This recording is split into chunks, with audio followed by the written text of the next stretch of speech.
గాలి పొంగిల్దాలన్నటువంటి విధంగా ఈ రోజుల ప్రజలకు ఉవ్వెత్తలవిచ్చేసినటువంటి విషయాన్ని మనమందరం కూడా చూస్తున్నాం. వీరిలో ఏ ఒక్కరిని కూడా ఏదో ఆటో పెట్టు, మోటార్ సైకిల్ పెట్టు, పెట్రోల్ కొట్టు తీసుకొచ్చినటువంటి వ్యక్తులు ఏ ఒక్కరు కూడా లేరు. వచ్చేటువంటి వేలాది మంది ప్రజలకు అందరూ కూడా పవన్ కళ్యాణ్ గారి మీద ఉన్నటువంటి అభిమానులు, పవన్ కళ్యాణ్ యొక్క ఆశయాల్ని ఎప్పుడెప్పుడు మనం అమలు పరచాలి, పవన్ కళ్యాణ్ యొక్క ఆలోచన విధానాల్ని ఆయన చేసే విధంగా మనం ఏ విధంగా పవన్ కళ్యాణ్ గారికి సహకరించాలన్నటువంటి ఒక 12 ఆశయంతో 12 లక్ష్యంతో మరి ఈ రోజు ఇన్ని వేల మంది ప్రజలకు ఇక్కడికి వచ్చేసినటువంటి విషయాల్ని ఈ సందర్భంగా తెలియపరుస్తున్నా. ఒకటే విషయం నేను చెప్పి ముగిస్తా, ఎందుకంటే సమయం లేదు. ఈ రోజున పవన్ కళ్యాణ్ గారికి ఆయనకి స్వార్థం లేదు. ఆయనకి కుటుంబం అంటే ఆంధ్ర రాష్ట్రమే ఆయన కుటుంబంగా భావిస్తున్నారు. స్వార్థం లేకుండా నిస్వార్థంగా ఈ రోజున ఆంధ్ర రాష్ట్రాన్ని ఒక పవిత్రమైన దేవాలయంగా ఆంధ్ర రాష్ట్ర ప్రజానికాలందరినీ కూడా ఒక దేవుడిగా భావిస్తున్నటువంటి వ్యక్తి మన పవన్ కళ్యాణ్ గారు అన్నటువంటి విషయాల్ని ఈ సందర్భంగా సగౌరవంగా తెలియపరుస్తున్నా.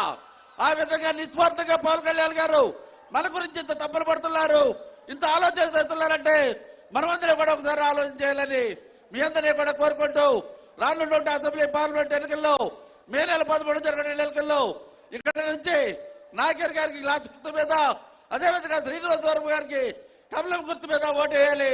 అదేవిధంగా మరి కేంద్రంలో చూస్తే మోడీ గారు, రాష్ట్రంలో చూస్తే చంద్రబాబు నాయుడు గారు, మరి వీళ్ళందరికీ మధ్యలో మరి యువకుడు ఉత్సాహవంతుడు దమ్ము ధైర్యం కలిగిన వ్యక్తి, కొంతమంది లాగా ఎటువంటి సమస్య మీద సరే ముందుకు సాగేటువంటి వ్యక్తి మన పవన్ కళ్యాణ్ గారని ఈ సందర్భంగా తెలియపరుస్తూ తప్పనిసరిగా మీ తరఫున, నా తరఫున, మనందరి తరఫున పవన్ కళ్యాణ్ గారు కోట ఆపిస్తున్నాం.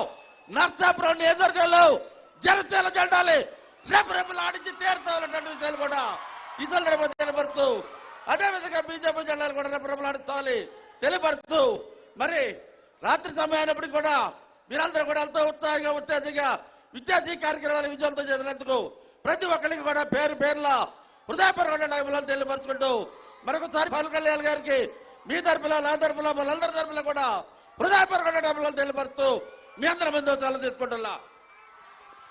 Thank you sir. సోదరుడు చాగని చిన్నానే మాట్లాడుతున్న కోరుతున్నాను. ముందుగా మన అన్నయ్య, మన దేవుడు పవన్ కళ్యాణ్ గారు, ఆయనకి పాదాభివందనం చేసుకుంటున్నా. తమ్ముళ్ళు, పవన్ కళ్యాణ్ గారికి బహుమతిగా ఏమిద్దాం? నరసాపురం నియోజకవర్గాన్ని ఇద్దామా? మీరు సిద్ధమా? జై జనసేన. నాకు ఈ అవకాశం ఇచ్చినటువంటి పెద్దలు పవన్ కళ్యాణ్ గారికి మరియు సుబ్బారెడ్డి గారికి అందరికీ పేరు పేరున నా హృదయపూర్వక నమస్కారం.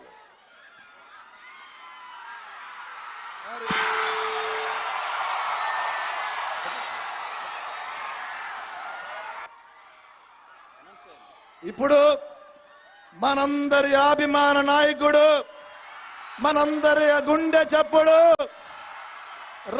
తెలుగు రాష్ట్రాల అభిమాన నాయకుడు మన పవన్ కళ్యాణ్ గారు మాట్లాడతారు. ఇప్పుడు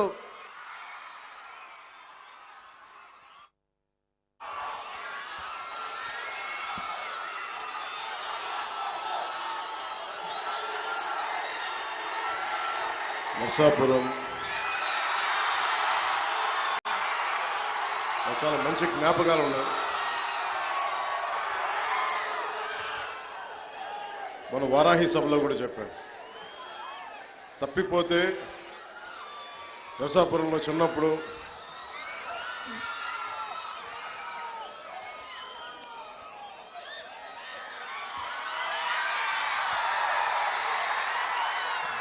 ఒంగోలు నుంచి మొగల్తూరు వెళ్ళడానికి ఇక్కడ బస్ స్టాండ్లో అయితే తప్పిపోయా.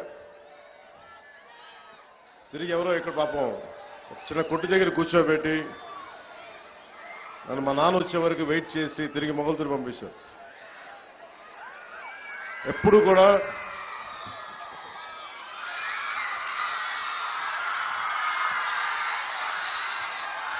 నాకు నర్సాపురం, మొగల్తూరు చాలా తీపి జ్ఞాపకాలు.